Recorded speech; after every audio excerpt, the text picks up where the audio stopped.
Nalalaki yung mata para mabasa. Bakit? Sa unang round, hindi agad namin makita charot. Sa unang round, iparirinig ng ating grand finalist ang kanilang pangmalakasang solo performances. Ang tatlong makakakuha ng Lumalapit Bakit lumalapit? Nandito lang. Hindi ko malapit. Pinag-usapan na yan. Hindi mo mabasa Pwede eh. ka dito. Ayan, nasa kanan, no? Wala, hindi. Walang Dito tayo, gagamit dito. niya. Dito tayo. O, sige. Ang tatlo.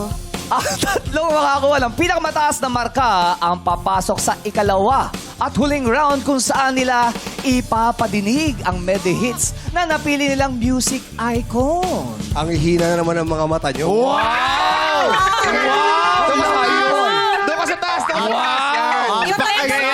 Yung Madlang people, meron kayong kapangyarihang bumoto sa huling bahagi ng kompetisyon dahil ang makakakuha ng pinakamataas na combined Jurado scores and Madlang people votes mula sa ating hihirangin tawag ng tanghalan All-Star Grand Respect 2025 Grand Champ!